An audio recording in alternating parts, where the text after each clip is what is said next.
Are you going to go through the whole sefer? No. I check. I select different things here and there.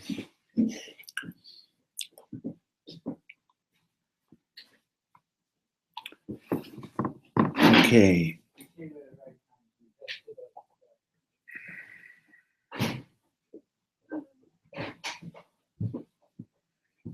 Shalom.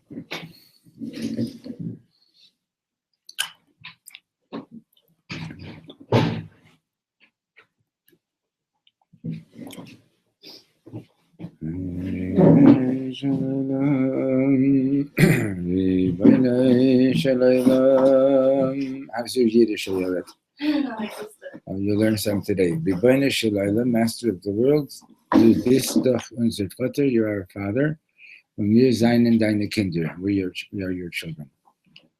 B'bayne Shalayla, du bist doch unser Vater, und wir seien deine Kinder. Those are the words. Ribono shel olam, Ribono shel olam. Remember it? Du bist doch unser Vater, wir seien deine Kinder. Ay, ay, ay, ay, ay, ay, ay, ay, ay, ay, ay,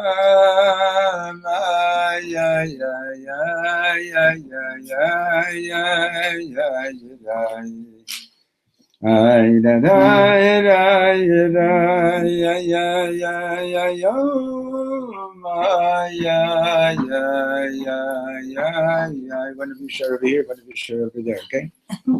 I did it, I did it, I da my da da da da da da da da my da da da da.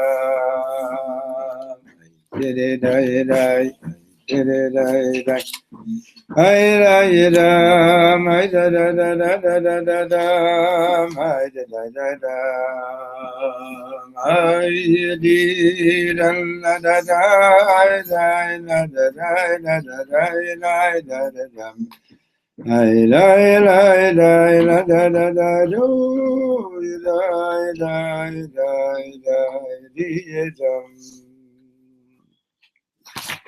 Okay, we started this piece yesterday.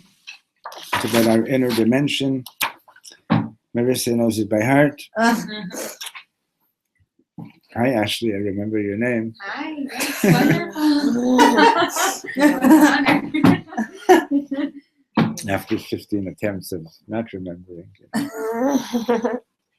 You have what to look in between these two? Yeah. Okay. Yeah, these guys. We're at page 39. Okay, so basically,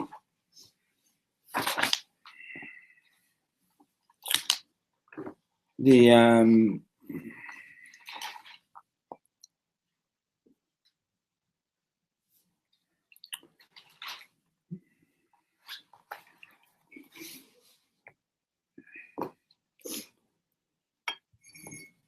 we've got this challenge, and the challenge is one that exists ever since Chava ate from the tree of knowledge. Well, Adam also ate from it. The challenge is, the tree of knowledge of good and evil, and you have to know what's good. You have to know what's right and what's wrong. But most of the information that we know, as a matter of fact, I once gave my grade 10 class an assignment. It was a grade 11, actually. It was grade 11. I gave them a whole period to do this, to write down 3 things that they know, or that, not that they know, but that they believe because they believe it, not because somebody else told them. By the end of the period, they were ready to lynch me. because they were so angry because they couldn't come up with three things that they knew that they believed this to be true and right. Everything was on the basis of what somebody else told them, their parents or their teachers or their rabbis or their society or whatever it is. And the issue of knowing something from within yourself is something that is generally disregarded. And in fact, much of our education is sort of like telling you, like, what do you know? Nobody ever told you that. Many times. Many times they didn't. Nobody ever told you, what do you know? Right? When people think of, like, when people have internal epiphanies or they come with new ideas, people think that they're crazy and like, oh, you need to take psych meds or, you know, it's not going to happen. Or you're hearing voices or something like that, right? Like, what do you know? And we're pretty much taught, in a certain sense, not to trust yourself, right? We're sort of taught not to trust yourself, and everything is based on superficial knowledge, and Reb Shlomo like spoke about this. This concept shows up in many of the teachings here. The first one in the book is called Einei Mashiach, Mashiach eyes versus Einei Nevuah, where he speaks about Einei Nevuah being in superficial information. In other words, given A, B, and C, so then what can you conclude is what's going to be the next event, what's going to happen tomorrow, what's going to happen in a year from now, etc. And the very little is done to know how to do introspection, how to really get inside yourself. And Hasidus is very, very much about that. And the fact of the matter is that in reality, can I really trust myself completely? And in theory, yes, but that's provided that I've reached a level where I don't give in to any forms of bribery whatsoever. And bribery can be as vulgar as money or gifts, or it could be a smile, or it could be a vote, or it could be all kinds of things. And am I a fearless warrior for the truth? Well, if you're going to be a fearless warrior for the truth, then it'll be an interesting journey, but you can trust yourself. There's a man in the old city, Gil Lux. I don't remember his Hebrew name right now. I think I've spoken about this book of his called Coming Back to Earth. He was, huh? He's a Makubal? Not a Makubal, he stands at the kotel. He stands at the kotel putting on film with people all day long. But he actually used to be he was a guru who would sit in Central Park and sit there and meditate and looking at the tip of his nose for hours. And hundreds of people would gather around almost daily just to be in his presence, because the energy that he would go into when he was meditating was enormous. And either it was Arizona or one of those other states that starts with an A. He used to be like a Wall Street type of businessman, and he was looking for happiness, and he was looking for truth. And it's a very interesting book. I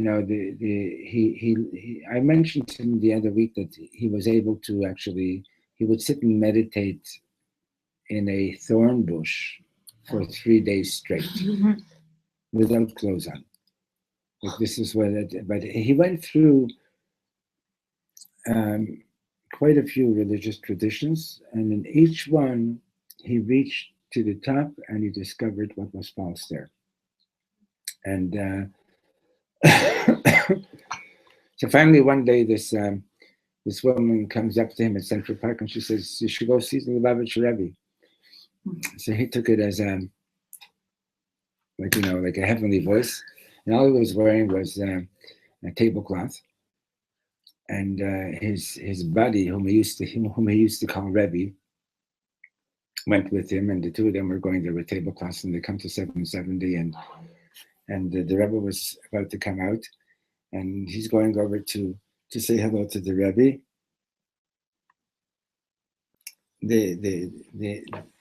And some chassid goes and gives him a kick in the butt, like, you're not walking over to the Rebbe wearing just a tablecloth, And in any case, he became a chassid, and he moved to Israel many years ago, and there's a lot of YouTubes about him. You'll see him, and he's a fearless guy. There's Gil Rock. Gil Lux. Gil Lux or something like that. I don't remember his Hebrew name. But in any case, I've heard of people being afraid to go to his Shabbos table because he can challenge you, like, right in front of your face, in front of everybody. Like, like if he thinks that you're like going on a path that isn't true. But in any case, my point is this: is that somebody who's a fearless warrior who really wants to find the truth will find it. Because if they're not going to go into if they're not going to allow themselves to be sidetracked by any kind of bribe of any sort, even the most subtle, will find it. So, on the one hand, I have to learn from my masters, I have to learn from my teachers. In other words, from those who are real pure souls, like Moshe Rabbeinu, Aaron HaKohen, the Baal Shem Tov, etc. And on the other hand, it's not enough to do this only because I learned it from them. I need to find it within myself as well. Okay? In the Amidah, we say, Baruch atah Hashem Elokeinu v'Elokei Avotenu, our God and the God of our ancestors. Meaning to say, I have to have my personal relationship with Hashem, but the way to check out if my personal relationship with Hashem, if the God that I'm relating to, is that also the God that my ancestors related to. If I'm relating to God just as the God of my ancestors only, and it's not my God, so I have not developed the full relationship. If it's just my own relationship, but it's not the God that my ancestors related to, it's also not the real God of Yiddishkeit. So we've learned in the past, and if you haven't learned it yourself, maybe we'll learn it one day again. But the introduction of the Alter Rebbe to the second book of the Tanya is a little introduction there called Shar HaYichud V'Ha'emunah. That's the second book of the Tanya, and the introduction is called Chinuch Cotton. It's a little one-page essay on education. And he starts off with a question over there, first quoting a verse from King Solomon, from Shlomo HaMelech, who says, Chanoch l'nar al pi darko, educate the child in his way, gam ki yaskin lo yasur mimena, so that when he's going to get older, he won't depart from it. And immediately raises the obvious question. Obviously, when you're educating a child in any subject, you got to start educating them at their level. So when you went to school and you started learning math, you were learning, addition and subtraction and multiplication and division, right? But you didn't start with calculus or geometry. But if you grow up if you grow up thinking that that's all there is to math, so what's the big advantage that you were educated on your level? Come on in.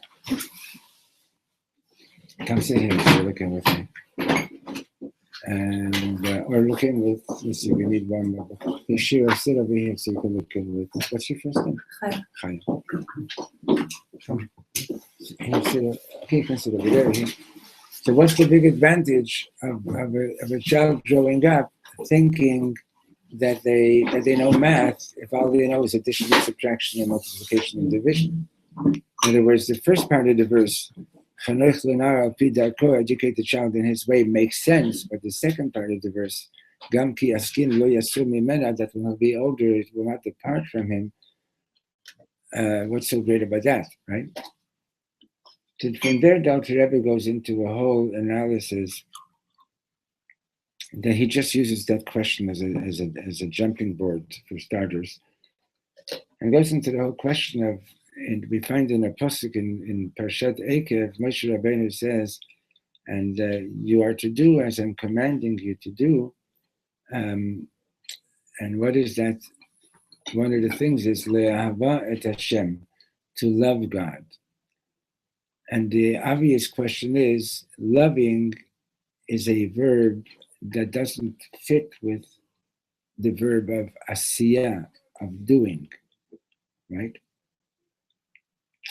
So Dr. Rebbe starts speaking about two different levels of love. You learned Chinuch Katan, probably, yeah. So there's the love that is a spontaneous love for God, which is experienced when one's soul is totally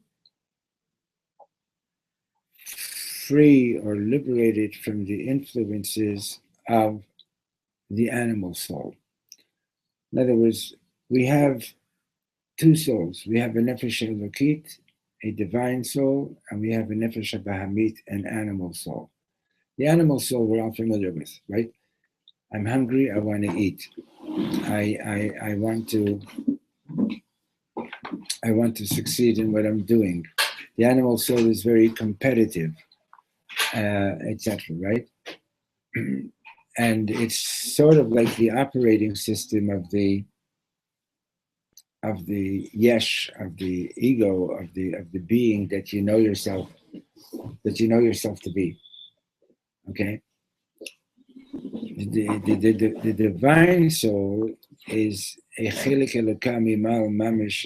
It's a veritable part of God Himself, and which is within us, pretty much in a state of exile. The whole story of Yetziat Mitzrayim, of the Exodus from Egypt, is also a model of how to achieve the liberation of your divine soul so that it could manifest itself in everything that you do in life. So when the divine soul is liberated, in other words, when the divine soul takes charge of your being, and all your decisions that are being made by your divine soul, then the love that you experience for God is a spontaneous love. And that's a kind of love that literally is spontaneous. Your soul just sort of catches fire and starts and ignites, and is just a very passionate love for Hashem. That cannot be commanded. It cannot be commanded for you to do that. That's what happens when you reach the level of being a complete tzaddik, and you have a lot of Torah, and you have a lot of mitzvahs, and a lot of masim tovim. You can be blessed. You can have that kind of a soul. But for the rest of us, you can't make that happen. You can't manufacture it. Shira, move a little bit this way so I can see Ashley also. Can just you can't make it happen. You can pretend, but yes. It says the pasuk after Shema, it's after Hashem Lokecha b'chol levavcha b'chol nafshecha Yeah. kol modecha. Seems like it's a command. It is a command. With everything you got. It is a command. Yes, it is a command. So the question is how, and there's an argument among those who list the mitzvah.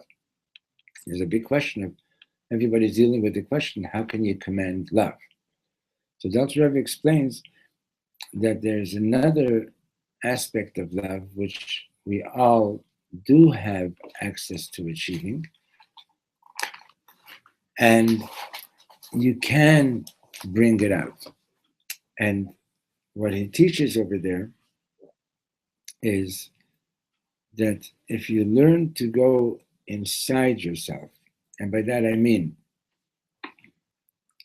and we've done this exercise a number of times, so I don't know if we're going to do it right now, but if you learn to go inside yourself and say, who am I? I know who I am on the external level, but who am I, or who is the I within my superficial I? And you go down to, like, as deeply as you can, you're basically, every one of us is basically going to come to the realization that I am a soul. Okay? I'm not my Reeboks, and I'm not my Adidas, and I'm not my clothing, and I'm not, these are all my shells, but the I within the I, after you sort of get past all the garments, the klipot covering over the I, you're going to basically come down to recognizing my essence, I, is my soul. Okay. Now, right now, all you're getting right now is information. You just actually have to meditate to get yourself into that space. Okay. Now, when you go further and seek to find, so the I within the I is my soul, who is the I within my soul?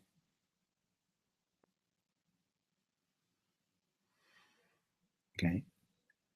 And what are you going to discover? Who is the I within your soul? You're going to discover the I within my neshama is God. Okay. And again, it's not right now you can handle this intellectually, but you need to experience this. And then you come to the realization that the I that I love, the deepest I that I love, right? I love myself, and my deepest self is my neshama, and the deepest self of myself is Hashem, that there is already love, there's this embedded love for God within each one of us. Is this the spontaneous kind of love? Or is this No, this is not spontaneous. Okay, this is the other one. This is the one that we have access to Okay. through the meditations. Okay? If I understand you correctly, again, we're getting to this level of love where I'm loving Hashem, I'm loving myself, I'm loving myself, I'm loving Hashem. Not quite. Because Hashem is part of me, and I'm part of Hashem. And I'm loving the Hashem within me, and I'm loving Hashem. Yeah, but it goes the other way. This meditation works the other way. I love myself. We know that, Okay. right? I'm sure you didn't put your hand into a hot stove today because you love yourself, okay? And I'm sure you had some breakfast because you love yourself. You love yourself. That's the starting point, okay? From there is you go into finding out who is my essence self, okay? And when you discover that when you discover that your essence self is your soul, the essence of your soul is Hashem, then you come to the realization that the one you really love is Hashem. Now, it's true that then it'll work the other way too. Okay? Now, as a matter of fact, one of the interpretations of the Ahavta l'reacha kamoicha, love your fellow as you love yourself, one of the interpretations of who is reacha is Hashem. Love Hashem like you love yourself. Okay? Now,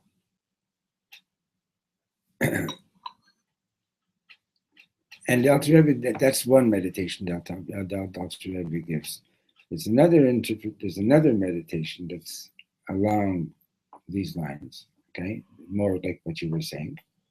And that is when you think about, and again, related to Yetziat Mitzrayim, when you think about that when we were in Mitzrayim, we had gone down to the lowest level, that if had we gone one more step down, we would never be redeemed. And we were in this quagmire, in the lowest domain of the world, and we had no way out. Nobody had ever escaped from Egypt, from Egyptian slavery. And there comes Hashem and redeems us. And just to put it in terms of, just to give it as an example, imagine somebody's like stuck in quicksand and can't get out. And up on the mountain, there's a king traveling with his entourage, and the king sees you stuck there and down there in this filthy quicksand. And the king doesn't just send some people down to rescue you, but the king himself comes and rescues you. And the king himself pulls you out of the quicksand. And the king himself washes you up and gives you a new change of clothing and brings you to his innermost chambers in his castle. You would naturally have tremendous love for this king, right? That's the second meditation, you understand? So when you think about we were stuck in slavery, that Hashem took us out of slavery, and this is true on a daily basis. And so then we're wired in such a way that he quotes a verse from Mishlei, Kamayim hapanim alapanim, just like water reflects the face of the one looking into the water back to the one looking into it. Kain lev ha'adam el ha'adam, so too is the heart of man to man. In other words, when you are confronted by someone who mamish loves you and they're showing you their love, we're all wired that you're going to respond with love. Okay? And if you even like just right now, just imagine, and please do this, like literally just imagine like somebody that you really love a lot and you haven't seen in a while, and they're coming into the room now and they say hi, and like they're smiling at you and they're showing you all this tremendous love they have for you. Look at the change that has just taken place. Look at the change that has just taken place within yourself. You've shifted into a different space. True? Shira, true? Absolutely true. We're wired that way. Remind me your first name. Ariel. Oh yeah. Good wedding last night, huh? I like your hat, by the way, from last night. Somebody for us? Yes. Okay. Oh, Reb David, you're going to have to come and sit with me, Reb David, because you don't have another book. Okay? But if you want to see the words. Good. Seeing as we stopped, can we pick up from where I went out? We're still in the same place. Okay? So, but we're moving forward. Okay? So so my point is this, is that you can learn and should learn to discover Hashem within. Okay? And we should all be blessed, like Shlomo used to say, bless me and I bless you back, to have the guts that when we find Hashem within, not to shut him out. Because chances are that when we do that, we're actually going to find that there's a lot of things in my daily practice that I'm going to need, that I'm going to have to change. But it's going to actually be beautiful. Okay, it's not going to be oy vey, it'll be like a dance, okay? And if we find Kodesh Baruch Hu within ourselves, why would we want to shut that in? because it could be scary. It could be scary. Listen, most people aren't tzaddikim because they're scared to be tzaddikim. That's the word you use, scared? I would use that word, yeah. Part of it is because it takes a lot of effort and a lot of work, and we're lazy. But also, we spoke about this the other week. Not too many people want to be a tzaddik.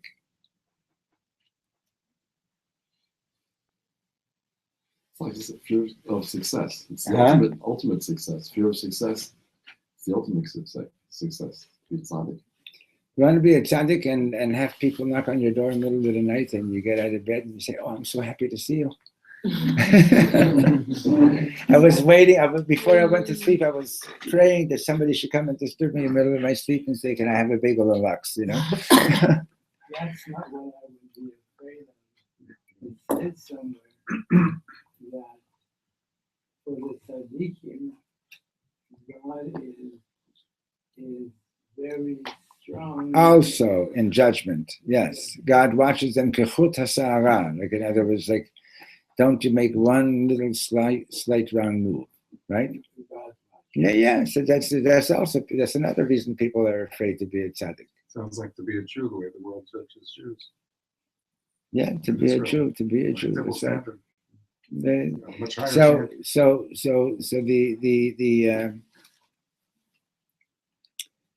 so what we started with was the whole Indian about we're learning about inner dimension, is that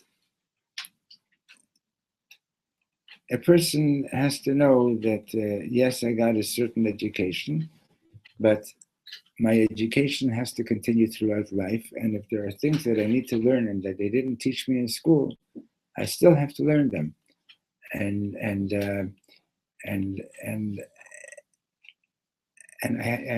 you're responsible for your curriculum, so to speak. Okay. Is that what Moshe Rabbeinu was afraid of at the snap, to become a tzaddik? Because he gave God a lot of arguments. Is that what he was afraid of? I mean, I assume that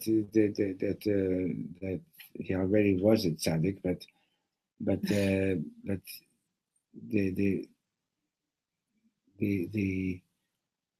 it seems like everybody reaches a level, whatever level they're at, there's always a fear to go to the next level. And also Rebbe speaks about that in the same mimer, because it says, Kisheva Yipol Tzadik Become.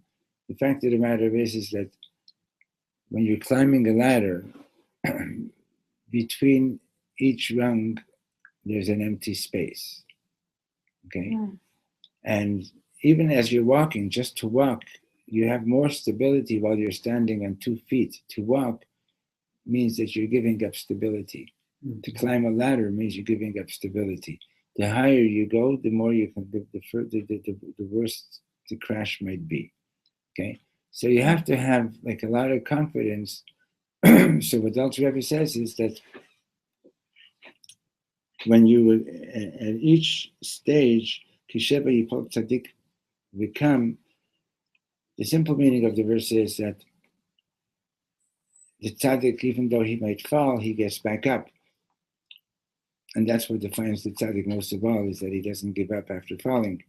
But furthermore, he says that at each level that you've achieved properly and honestly and sincerely, um, it imprints itself on your, I don't know what word to use, I'll use the word psyche, okay, or on your brain or whatever it is. And as you're making progress, even though while you're making progress, you're moving from rung to rung, you're in a state of lesser stability, nevertheless, the imprint of the previous level doesn't depart.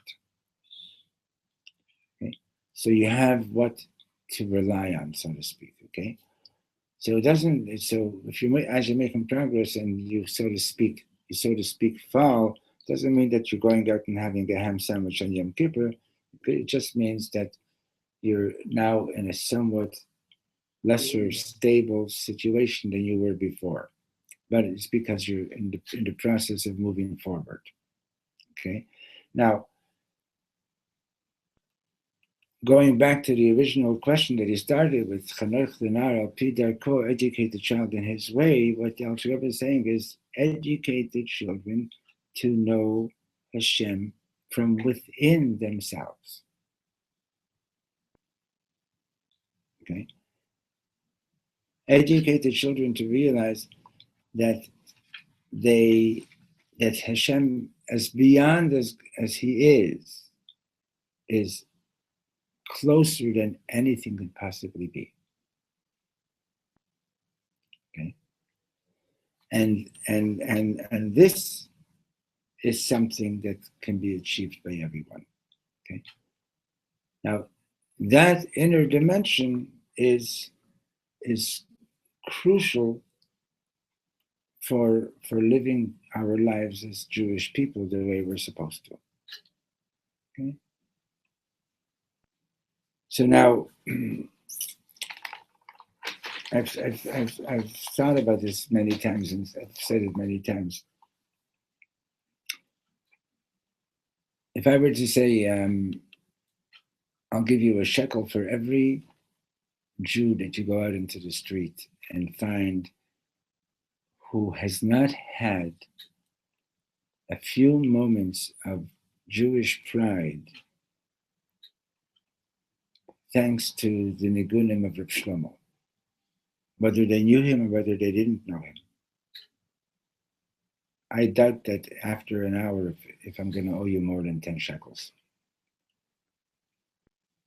I've had groups from all over the country in this house, and I there are very few people who haven't heard Am Yisrael Chai and felt Jewish pride. Very few people haven't heard Yerushalayim and felt Jewish pride. And people who never even knew who sang it. Okay? So now what I'm getting at is this.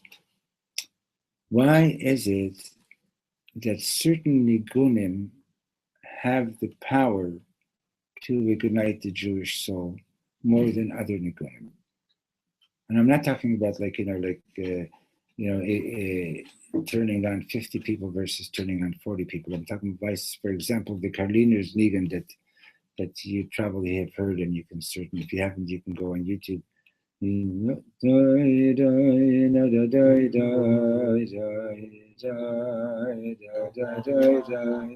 All you got to do is go Friday night to Marionette when they sing it in Mizmor Shiri Yom Shabbos, and just watch the people all around you in the women's section, in the men's section.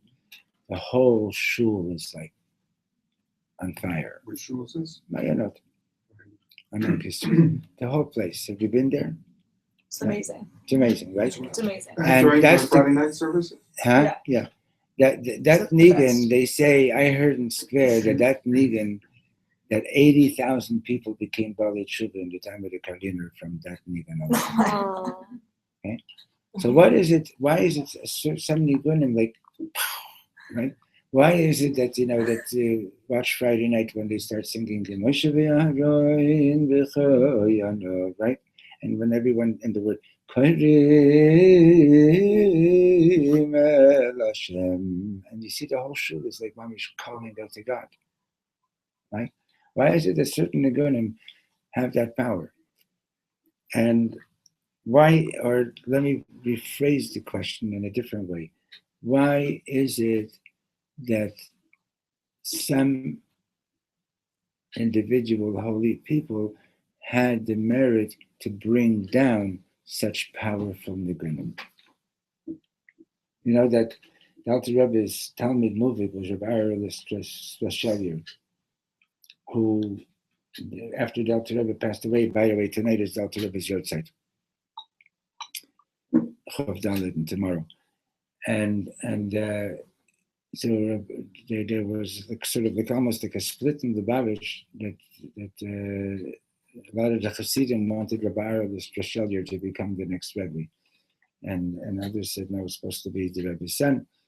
And Rabbi Aaron himself said, yes, it's supposed to be the Rebbe's son. But there's a whole story about that, that one day the Alter Rebbe was saying a mimer, and the Mitzvah Rebbe was just a little boy, a 6-year-old boy under the table, and he was playing around while the Alter Rebbe was saying the mimer. When the Alter Rebbe finished the mimer, he gives Rabbi Aaron the Strashelyer a piece of kugel, and he says, I'm giving you this so that you should know that not to be a Rebbe. So when the Alter Rebbe passed away, about 20 years later or so, the Hasidim went Shabbos morning to crown Rabbi Aaron the Strashelyer to make him the Rebbe. And as they were leaving his house to go to the shul, he burped and he tasted that piece of kugel from 20 years ago. And he says, no, I'm not the Rebbe. And they turned around and they went. And they went and made the mitzvah Rebbe the Rebbe. Anyway, so, but there are stories that Rabbi Aaron the Strashelyer, like, when somebody would come to the Alter Rebbe, before they can actually get in for yechidus, for a personal audience with the Alter Rebbe, they would go under Rabbi Aaron's tutorship for at least 6 months, just to get ready and to be able to see the Alter Rebbe. And he was also very powerful with the nigunim and everything. The Karliner was very powerful. And the Alter Rebbe was his Arba Bavas nigun is extremely powerful. And very intense. So what is it that certain individuals got the gift of bringing down such nigunim that can touch so many thousands and thousands of souls? Now what I say, and the reason I said that I say that, because maybe others don't agree, I don't know. I never put it up for a vote on Facebook, but it's neshamas that have reached this level of really having a relationship with Hashem from within their deepest depths, and who can see the depths within another person. In other words, they're not distracted by any of the external trappings.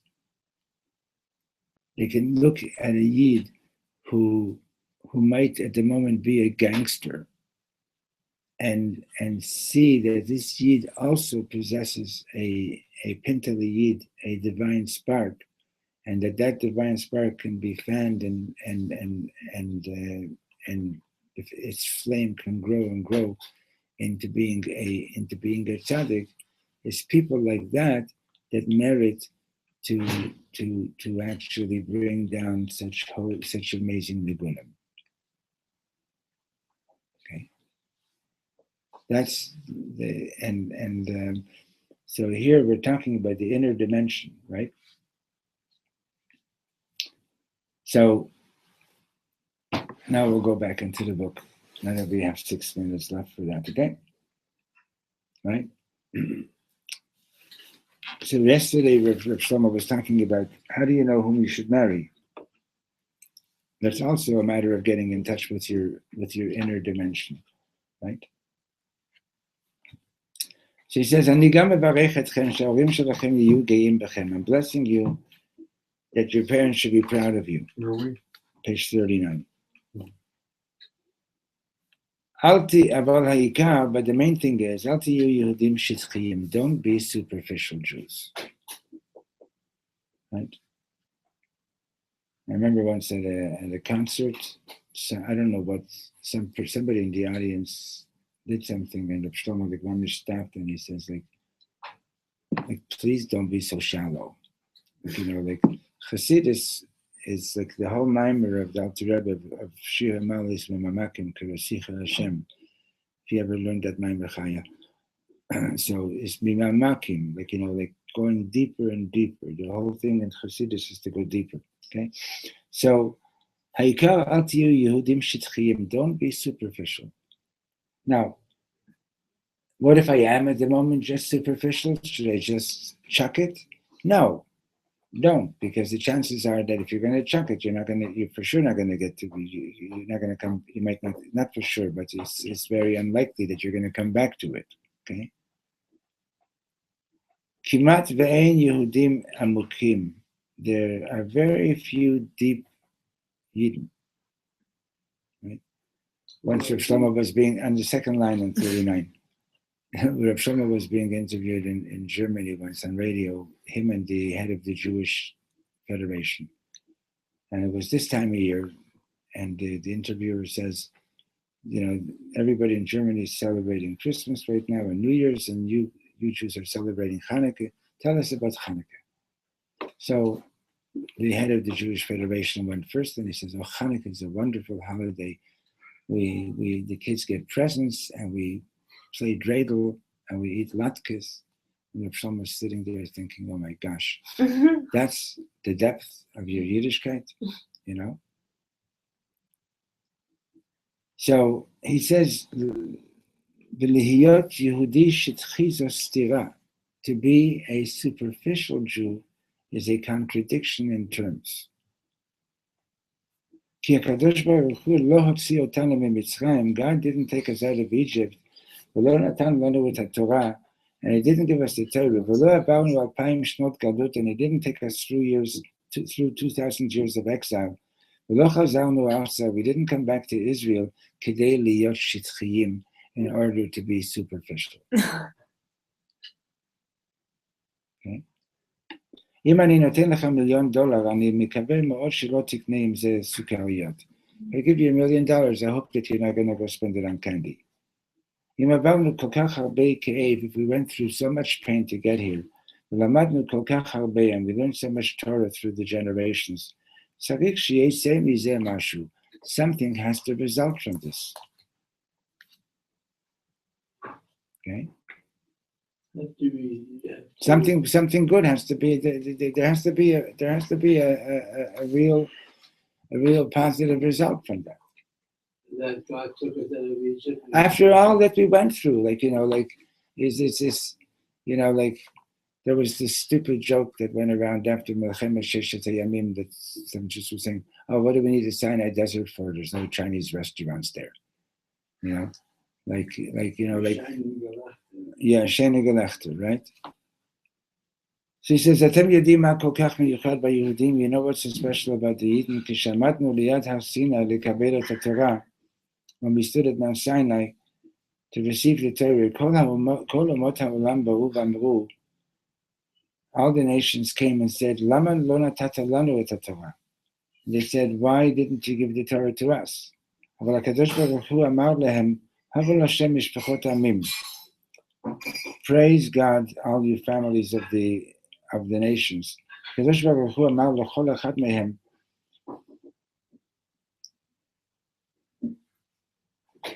Okay, so somebody's there. Kadosh Baruch Hu amar lechol echad mehem. Ta yachol lagid li ma shmo shel hasaba shelcha? Can you tell me your grandparents' names? Ze mamash amok. This is something very deep. In other words, אתם יודעים מה זה יידישקייט? You know what Yiddishkeit is? מה זה יהדות? זה לדעת שאני רק ממשיך איפה שסבא שלי הפסיק. It's to know that I'm carrying on from where my grandfather stopped. אני רק ממשיך את העבודה שלו, I'm carrying on his service. ואת מה שאבא שלי מלמד אותי, what my father taught me. אנחנו לא אינדיבידואליסטים שבונים באוויר.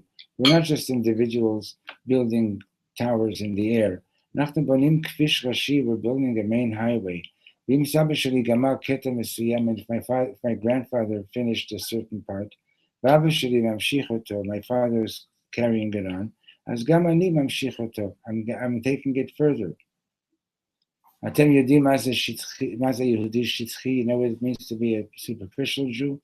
יהודי שבונה לעצמו כביש איפה שאף אחד לא צריך אותו. It's a Jew who builds himself a road in a place where nobody needs it. שאף אחד לא יעבור בו. Nobody's going to be traveling that road. כי הוא בעצמו לא יודע איך לעבור בו. He himself doesn't know how to travel on it. אני מברך אתכם שתתרחו ותעברו דרך הכביש של הסבא שלכם. I'm blessing you to travel on the road that your grandfather was on. ושתמשיכו לבנות אותו and keep on building it. ואם לפעמים הלבנים כבדות, and if sometimes the bricks are too heavy, אז צריך חברים טובים שיעזרו לסחוב אותם. Then get yourself some good friends who can help you carry it. Right? So, right, but that road, any road that has real continuity is because the ones building it, like Mamish, were doing it for real. And that's going back to what I said before. Elokeinu v'Elokei Avotenu. My God and the God of my God and the God of my fathers. Right? In other words, it's not just my road, I'm making a new path. No, maybe, you're not maybe, you should be adding something, but it has to be connected.